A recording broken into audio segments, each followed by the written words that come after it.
I looked up if this was like a good one to start with, and people were pretty unanimously like, no. Hadouken! Let me do this video before it sits too long. What's good, everyone? My name is Sen. Welcome back to Crouch Block. For today's video, we're going to be covering my first real experience with Sonic Frontiers. Let's get the upkeep out of the way. Sonic Frontiers is not actually the first Sonic game I've ever played, but Frontiers is the first game that I've played to completion. Is he trying to like recover her? I swear to God, if there's more credits after this, I'm gonna fucking freak out. I've always wanted to like and enjoy Sonic and got the perfect chance to dig into the character with this game. Additionally, this is not an exhaustive analysis on the game. I didn't mind every last thing when it came to this game, I just kind of completed what I wanted to. I know nothing of the extensive Sonic lore, and with complete transparency, paid only minor attention to the story. First things first, I like this game. It's pretty much what if Sonic made a Breath of the Wild style game, and I'm more or less fine with that, even though my first play session with the game didn't exactly reflect that. Ugh, I'm so in there! Suck my hedgehog nuts, you stupid bitch. Okay, this game is pretty mid so far. For context, my roommate and I were casually browsing around Walmart when I saw this game on sale, and it was just kind of a spur of the moment, the stars kind of aligned kind of thing. I'd been wanting to dive into Sonic for some time and thought it would be really funny if my first physical PS5 game was this game. So I picked it up. Upon opening this game, this wasn't what I wanted. Can I be honest? Is this a safe place? I really didn't care for Breath of the Wild as much as the rest of the world seemed to. It was fine, but for me, it was just kind of whatever. And when I saw the Breath of the Wild DNA of this game, I was more or less turned off almost immediately. Especially because what I wanted out of my experience with a Sonic game was just to enjoy some cool, solid obstacle courses and try to set hot laps and stuff. But upon my next play session with the game, I decided to judge what the game was offering as opposed to what I wanted, and slowly ended up warming up to the game in a somewhat dramatic turnaround. On my mentioning this, I was recommended games like Sonic Forces and Colors, which I'll try eventually in the future. I've dabbled a little bit with Colors and a little bit with Forces, and those were more closely to what I was actually looking for out of a Sonic game.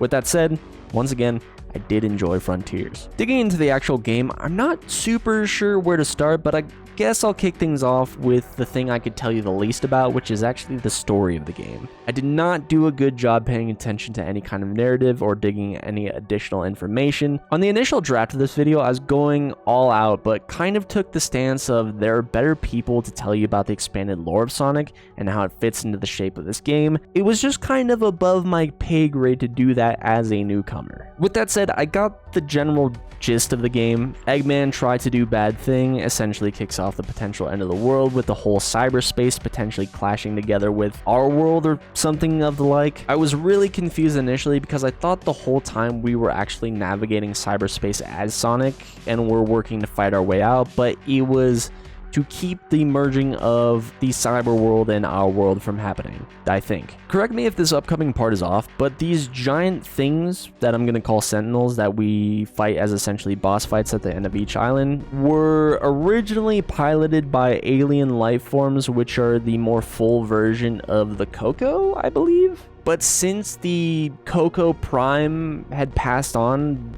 these Sentinels were essentially being puppeted by the rogue AI that we find ourselves at odds with. I could be wrong. I apologize if I'm wrong. Like I said, didn't do the best job paying attention. These Sentinels feed into the gameplay loop a little bit because it just kind of goes like Sonic is on an island, Sonic collect Chaos Emerald, Sonic fight boss, and repeat. My favorite nuggets to actually pull from the story is each character around Sonic trying to spread their wings a little bit and become more independent. Typically in games of this nature tied to the premise of friendship, games are more of the mind of, hey, you should rely on your friends. But this game is the opposite, saying, I want to stand on my own 2 feet, and I think that's kind of cool. In this game, there can't really be much done in that regard. Everything in relation to that sentiment is posed as a kind of afterwards thing. After the events of this game happen, characters like Knuckles and Tail, and I assume as an extension Amy as well, want to stand more fully on their own. But as of right now, they can't do anything except rely on Sonic. Additionally, with that, Sonic is meant to shoulder the burden and trek through the story as he's weighed down by this cyber corruption as we progress through the game. This takes a toll on him. Sonic, in spite of this, has to push through the cyber corruption, because who else can? I stuck Amy alongside Tails and Knuckles, feeling the sentiment of wanting to stand on their own. To be honest, I didn't really pay attention when Amy was talking, because as soon as she starts yapping about love and stuff, I kind of just tune things out and it all just turns into white noise for me. What's funny about the idea of Sonic's band of friends all wanting to gain their independence and carry their own weight, stand on their own, all that, the exact opposite is being imposed on a character like Eggman, where even his AI daughter Sage is pushing for Eggman and Sonic to put aside their history and work together to prevent this calamity that's happening. For Eggman to rely on Sonic, where Sonic's friends want to stand on their own. On the note of actual gameplay, we're going to break things into sections. First off, platforming. This game betrays the #1 rule of platforming, and that is to make sure your character model has a shadow under it at all times so you can understand the orientation of where your character is going to land. This game doesn't do that, and I died a number of times because of it. Because it is choosing the route of realistic shadows, it makes it hard to know exactly where you're going to land in 3D space. Nudging forward slightly, we can pair the platforming with the exploration of the game. This game, in spite of its Breath of the Wild-like design, still manages to lay some obstacle course-like elements throughout the map, and while I'm a fan of this, I kind of just don't like the way it looks. It kind of just looks like someone opened up Gary's Mod and started placing random shit without any consideration of how this reflects the aesthetic of the environment. It's a conflict of both nature and artificiality in a way that I'm not fond of, and even though you could take this as a theme of reflecting the overall narrative of the game with the AI world or cyberspace clashing with the real world, it kind of just doesn't work for me. Actually, navigating the stuff is fine though, like the actual mechanics of exploration, things like wall jumping or using jump pads or rail lines to grind on. I rock with it. It's fine. No problems. And now nudging those mechanics, this game kind of goes into the full obstacle course conversation with the actual challenge levels you take part in. I don't know what these are actually called. Pillars, maybe? They just look like thrones to me, specifically. Anyways, these pillars actually function as part of the Prime gameplay loop. You need to fight strong enemies to gain a gear or gears.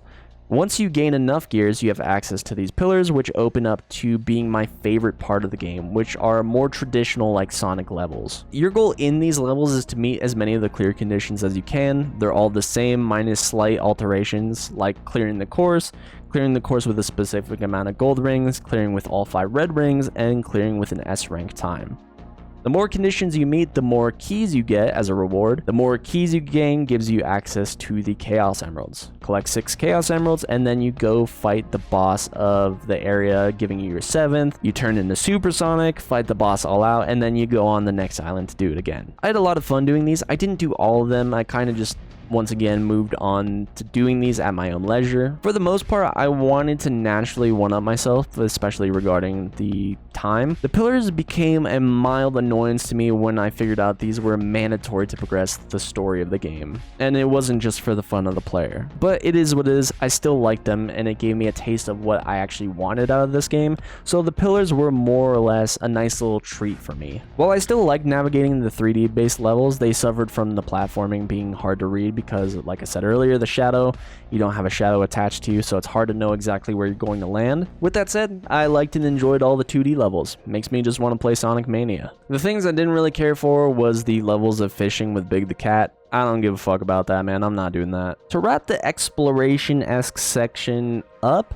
building up the length of the distance to actually reach of a Chaos Emerald built up the grandiosity when you actually did reach it, if that makes sense. The core mechanics of the exploration can also be tied into fights, which we'll be getting to very soon. Dipping down a little bit, a part of the game I was pretty lukewarm on was actually the puzzle element of a game, where you're essentially just doing these mini shrine-like challenges from Zelda. There aren't many of these that I actually like doing, which is a shame because I just love puzzles generally. They're just kind of whatever, and the primary function of which would mostly be to expand and fill out your map. I don't really think we need to dig any deeper than that. And here's where I'll likely get into the biggest talking point of the game and spend, unfortunately, the most time on, which is the combat. I won't try to linger too much. With Sonic Frontiers, I don't know how to best classify the combat here.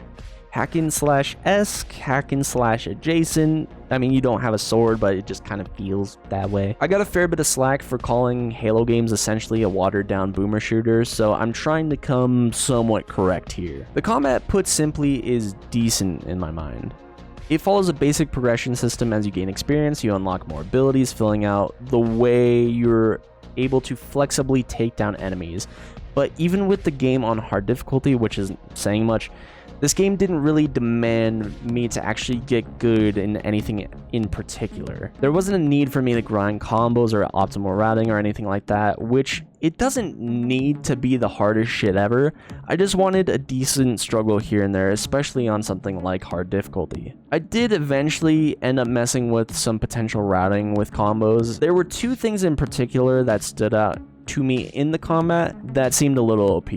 The first being your L2, which I believe is called the Sonic Boom. Shout out my boy Guile. Essentially, this just fires a flurry of projectiles as long as you hold it. This is the most easiest turn off your brain kind of attack without really risking getting damaged yourself. The second is the parry. By default, when I see a parry, I'm going to assume there's some level of timing. There's some window of timing that will allow the parry to connect properly. With that said, I did not know for a very long portion of this game that you can simply just hold a parry. The ability to hold a parry as long as you want took so much of the difficulty away from these encounters, which, once again, on hard difficulty, I want that fair bit of resistance. I want to have to time it. I almost think in my mind there should be a setting for you to time your parries, especially on something like hard difficulty, where on easier difficulties, yeah, let the player hold it as long as they want to. It's the same way I felt about the parry in Spider-Man 2, because as soon as I got good at it, like, fights just became no problem whatsoever. But this is 10 times better, because there is no limit of timing. With that said though, even though I think the parry is just way too good, I don't think the game needs to have the parry be timed. This game does not need to be the most difficult or skill demanding thing ever. I think it's okay to have a game where you can just enjoy the power fantasy. This is the very joy of something like a Devil May Cry. Crazy cool combos, crazy damage, crazy moves. You throw in a couple Chaos Emeralds in that bitch, throw on some metal music, and you got a good formula of a little hype and spectacle. Oh, let's go. What the fuck? What do you mean? This is where you die!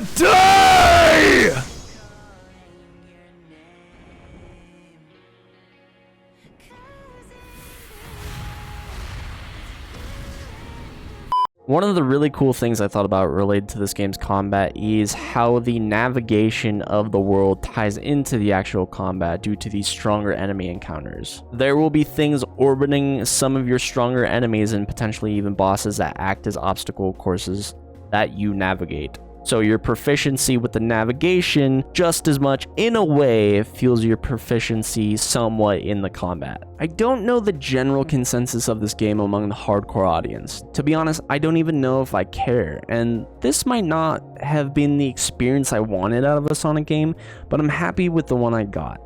I think this game is a decent first stop shop if you're in something like my shoes, where you're familiar with all the characters and you kind of just want a surface level narrative. Get in, get it done, get out, and be on to the next game. I paid $20 for a physical copy of this game, and me personally, that's just on the cusp of what I'm comfortable recommending to pick this game up at. $20 or lower, I would totally buy this game again. To give a little bit of context before I score this bad boy, Batman Arkham Knight is my favorite game of all time, and that game isn't quite a 10 for me. It's still in the 9 category. With that said, I would give Sonic Frontiers a 7. If you guys enjoyed this video, be sure to do all the YouTube stuff, i.e. like and share, and if you want to keep tabs on all the stuff that I'm going to be doing in the future, the next video we're going to be covering is episode 3 of the Fallout series, and I'm actually going to start doing some stuff with manga in the near future. Be sure to subscribe, and I'll see you guys in the next one.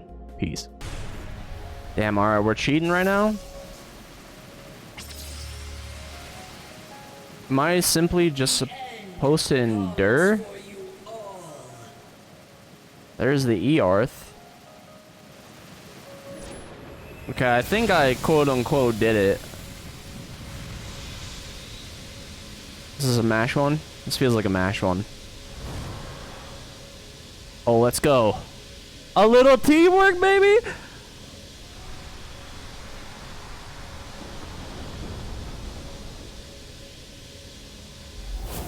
Oh, backhand that shit like it's Dragon Ball Z. Let's go.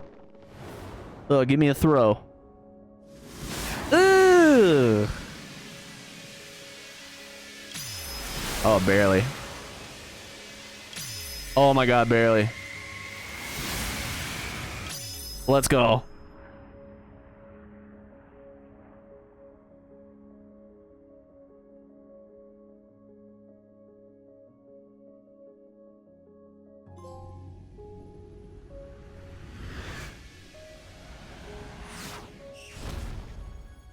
Oh my god, get folded, bitch.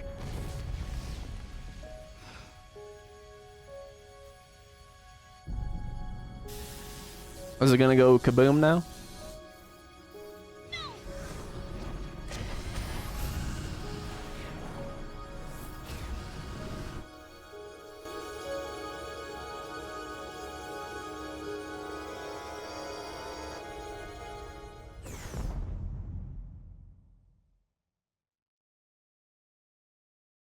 Please.